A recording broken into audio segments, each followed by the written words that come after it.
Okay, so this is week 3 of the Roadmap to Success series. Tonight we're going to be talking about creating our network marketing plan. So what is networking? Networking is the definition of it is when you interact with other people to exchange information and develop contacts, especially to further one's career. That's exactly what we do with Plexus. We network. We interact with people from all different walks of life. We connect with them, and we, through shared interests, and do it in order to help us and to help them professionally. So we're going to go over a couple different ways to build your network marketing plan. Now, it's one thing to say, I'm network marketing, or I'm working for a network marketing company. It's another thing to actually start the process and have an idea of what you're doing. If you fail to plan, then you plan to fail. So having a network marketing plan in place ensures that you have the motivation and you have the focus needed to be able to be successful. So the first thing that we're going to talk about is developing your Franks list. I've been with Plexus almost 2 years now, and I've heard about Franks list that entire time. And honestly, a moment of clarity, I've never actually sat down and listed out every single name. I have gone through my Facebook friends list. I've done things like that. I've made lists, but I haven't made a specific Franks list. I've never really taken the time to break it down and look at it and think about the importance of what it offers. So Franks, it stands for friends, relatives, acquaintances, neighbors, kids connections, service organizations, and I like to add a second S to it, of social media. You're getting the Carrie Bewley special right there. So we're going to break it down tonight. We're going to walk through and talk about and see what it actually looks like to have a list with all these different groups. So friends, that can be people from church, high school, college, wedding, party, clubs, coffee groups, whatever you do socially, the people that you spend time with, those are your friends. So when I think about my friends, I talk to, well, maybe really no one from high school. I kind of keep in touch with a few people on Facebook. I hang out with, people from college, but I mostly see people from church. That's where my friends group is for the most part. So I've got my church people listed out.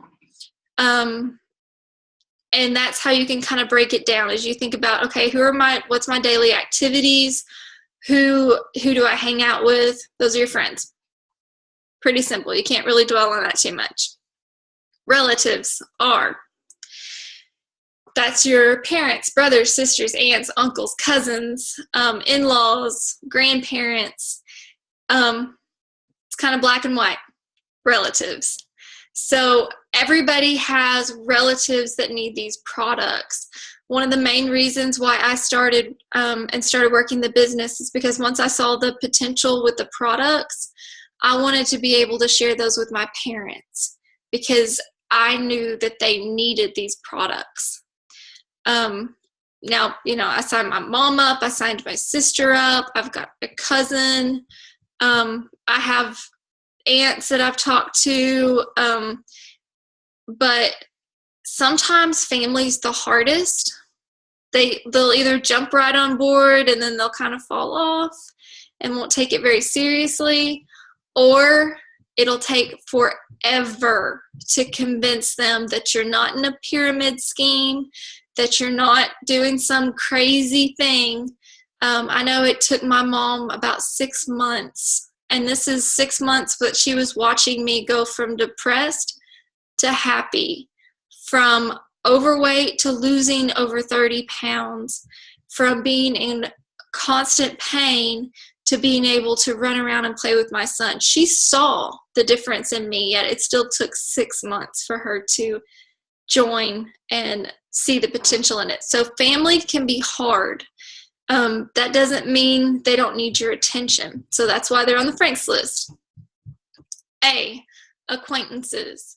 Once again, church can fall in this category. People that you see in passing at church, your hairdresser, your nail tech, your massage therapist, chiropractor, dentist, doctors, accountants, insurance agents, real estate agents, the grocery store clerk.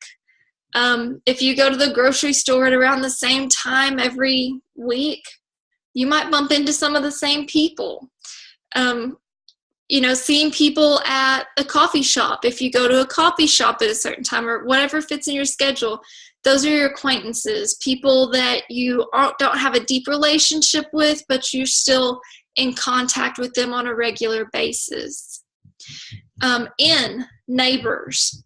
This could be a babysitter, mailman, somebody that has a connection with your home. People that live around you is the obvious thing. People that clean your house. If you have someone clean your house, that would be nice.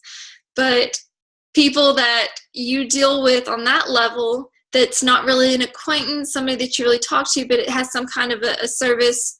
To me, that's kind of more of a service relationship. K, for kids' connections. Parents of your kids' classmates, their teachers, their piano teachers, scout leaders, librarians, coaches, any kind of connection like that you have with your kids. And hold on just 1 second. Come here. Night. I love you. I know. Do you want to say hi to everyone? Say hi just real quick. Say hi. Say hi. All right. I love you. Hi, Liam. Good night. All right.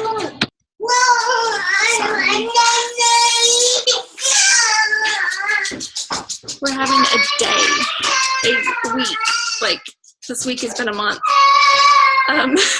Anyways, this is real life, y'all. So kids connections, blank. Babysitters, daycare workers, things like that. People that you know through activities that you have with your kids. S, service organization. So once again, church could fall into this. If you volunteer at church, if you're in Rotaries, PTO, Chamber of Commerce, Red Cross, Big Brothers, Big Sisters, a MOPS group, Bible study. There's all kinds of different service organizations that you could be a part of, and that's going to connect you with people. I know a couple people on this team, I think, are part of the junior auxiliary, and that's a great way to make connections with people. And then the final extra bonus added S that I like to throw in there, social media. To me, this is where I get most of my new contacts. It's through same interest groups, shared hashtags. On Instagram, I have so many people that I get new follows every day because of hashtags. And it's just similar things that you're working with. So if you hashtag, working mom, then there's going to be people also using that hashtag, and there could be a connection right there. I used a hashtag yesterday on a post, and I don't know which one attracted her, but there was a fitness trainer that commented on it and said, "Great post." So I immediately messaged her back and said, "Hey, thanks for the nice comment on my post." Just opening up a conversation. So, and it can also be mutual friends, from your spouse. I know Matt has a lot of friends that he knew before we knew each other. He also has people that he meets through his work. He meets people in different ways. And when he meets someone, I get a new contact too. So you can use social media to kind of go through even your spouse's page and add people that way. And it sounds a little bit creepy, but you can, if you have mutual friends with people, chances are your paths have crossed with that person at some point. And so adding people on social media and connecting with them, not just adding them as a friend, but shooting them a message or commenting on their posts, connecting with them, and building a relationship. So that's the Frank's list. Friends, relatives, acquaintances, neighbors, kids connection service organizations, and social media. So as you're starting your business and you have your list, your Frank's list, and even if, like I said, I've been in this business almost 2 years now, and I've never sat down and developed a full Frank's list.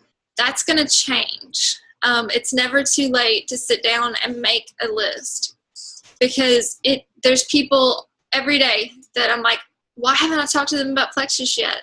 Why hasn't it come up? So making a list, it's never too late to make a list. And all of you guys are at least silver and have more than 3 ambassadors on your team.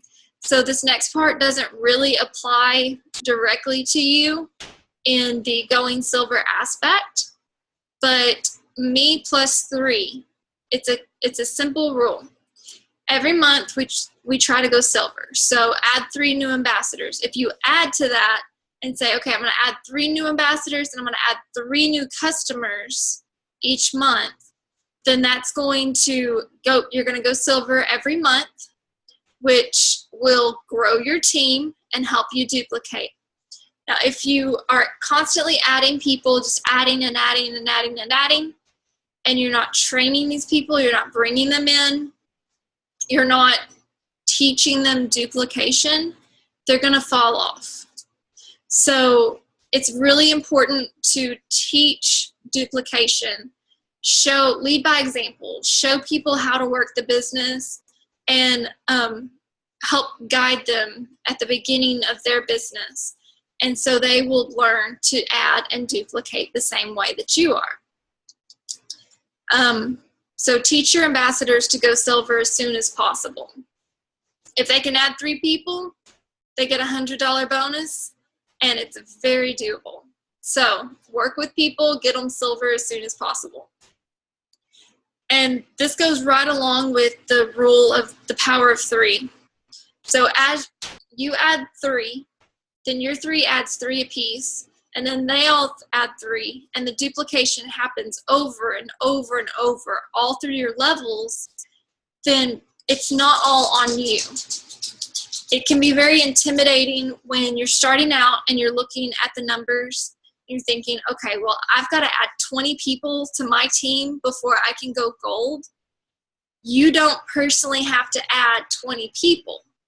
You have to add at least 3 people that add 3 people that add 3 people that add 3 people. You want to add as many level 1s as you can, but you also have to not just focus on going wide, but going deep. So as you go wide and add your level 1s, teach duplication to those level 1s so you will continue to go deep at the same time. And if you grow in that way, you're going to grow and promote a lot faster. Does that make sense?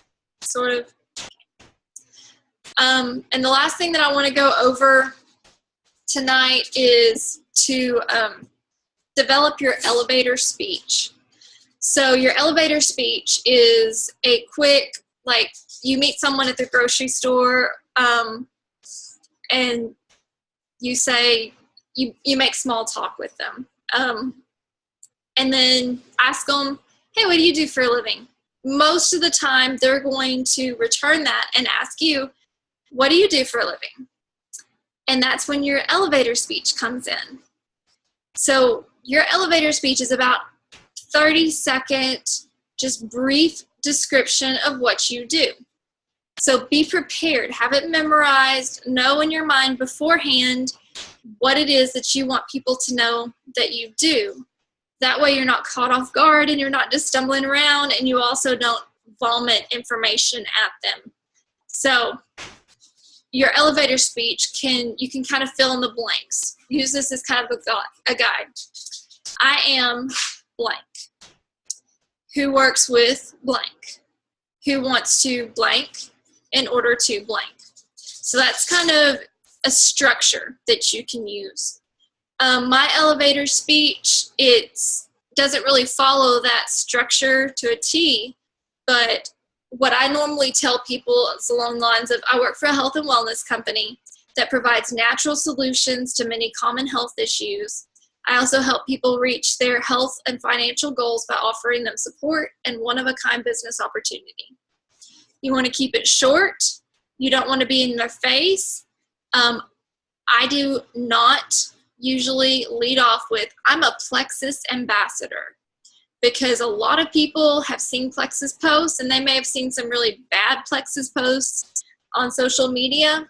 So as soon as they hear the P word, they're done. They're like, oh, it's one of those crazy pyramid scheme people. I don't want to talk to her anymore because she's just going to try to get me to like be the base of her pyramid.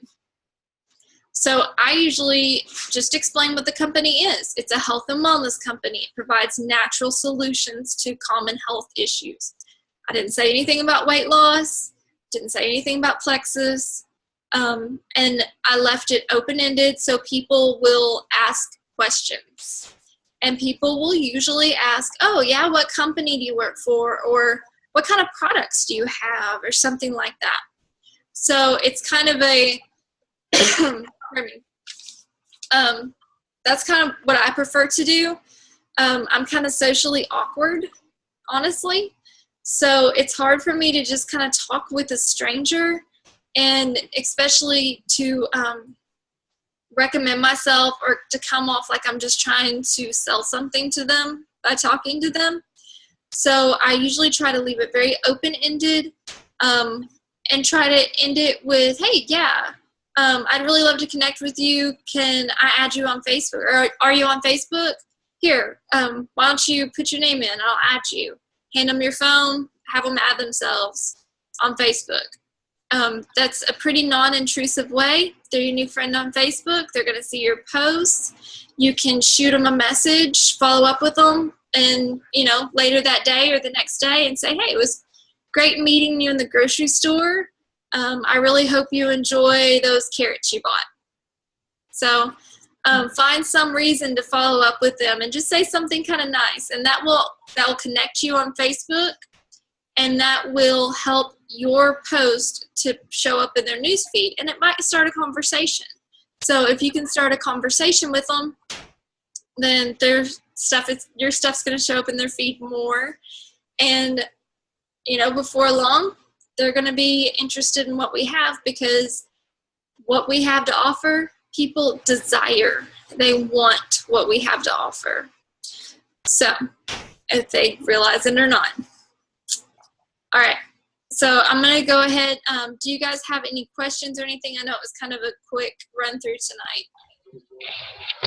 tonight. When you were talking about just now, the whole Facebook thing, like have them go ahead and as soon as you talk to them, add them to your Facebook.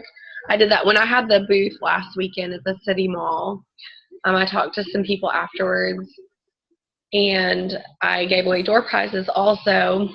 And I couldn't find one person that got one of my door prizes, but I found one, and I went to her and I just got my phone out and I said, hey, do you have Facebook? And she's like, yeah. I said, well, let me add you to Facebook, and then I can keep up with how you like your products that you won. And so I did, and I was able to have a little bit of a conversation with her later in the day, and I plan on following up again this weekend. And then everyone that came to the table and tasted the pink drink, then I tried to get them to let me add them on Facebook, and most of them did. So I have several new contacts from that, and so I thought that was pretty neat, and I love that little trick. So yeah, I plan on following up with as many of them as possible this weekend. I'll be honest, it's a very scary trick to use. Like, it's very intimidating to ask somebody, hey, can we be friends? Like, it's like in elementary school trying to offer someone half an Oreo. So it's very intimidating. It's very scary. That's why you should do it. Yeah. Push out of your comfort zone, because you also kind of get a little bit of a rush off of it. So at least. Yeah. Yes. And I've never regretted starting a conversation with somebody, but I have left a grocery store before kicking myself because I missed an opportunity to start a conversation. Yeah. So you don't regret trying, you regret not